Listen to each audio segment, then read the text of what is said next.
می videos میں خوش آمدید۔ جب حضرت ابو ذر رضی اللہ تعالیٰ عنہ نے حضرت بلال رضی اللہ تعالیٰ عنہ کو کہا، اے کالی کلوٹی ماں کے بیٹے، اب تو بھی میری غلطیاں نکالے گا؟ بلال رضی اللہ تعالیٰ عنہ یہ سن کر غصے اور افسوس سے بے قرار ہو کر یہ کہتے ہوئے اٹھے، خدا کی قسم میں اسے ضرور بالضرور اللہ کے رسول صلی اللہ علیہ وسلم کے سامنے اٹھاؤں گا۔ یہ سن کر رسول اللہ صلی اللہ علیہ وسلم کے چہرے کا رنگ بدل گیا اور آپ صلی اللہ علیہ وسلم نے ارشاد فرمایا، ابو ذر، کیا تم نے اسے ماں کی آر دلائی؟ تمہارے اندر کی جہالت اب تک نہ گئی؟ اتنا سننا تھا کہ ابو ذر رضی اللہ تعالیٰ عنہ یہ کہتے ہوئے رونے لگے، یا رسول اللہ، میرے لیے دعائے مغفرت کر دیجئے، اور پھر روتے ہوئے مسجد سے نکلے۔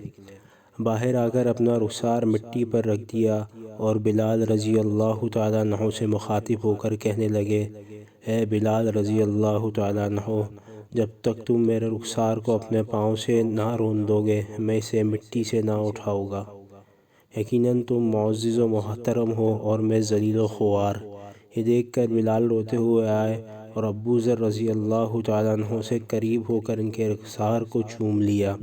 وہ بے ساختہ گویا ہوئے، خدائے پاک کی قسم، میں اس رخسار کو کیسے رون سکتا ہوں جس نے ایک بار بھی خدا کو سجدہ کیا ہو؟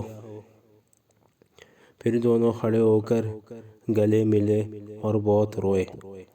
اور آج ہم ایک دوسرے کی ہزاروں بار دل آزاری کرتے ہیں مگر کوئی یہ نہیں کہتا، بھائی معاف کرے، بہن معذرت قبول کرے۔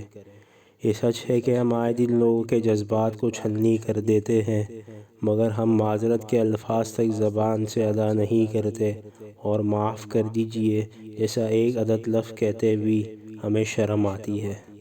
معافی مانگنا عمدہ ثقافت اور بہترین اخلاق ہے، جبکہ کئی لوگ سمجھتے کہ یہ خود کی بے عزتی ہے۔ ہم سب مسافر ہیں اور سامان سفر نہایت ہی کم ہے۔ ہم سب دنیا اور آخرت میں اللہ سے معافی اور درگزر کا سوال کرتے ہیں۔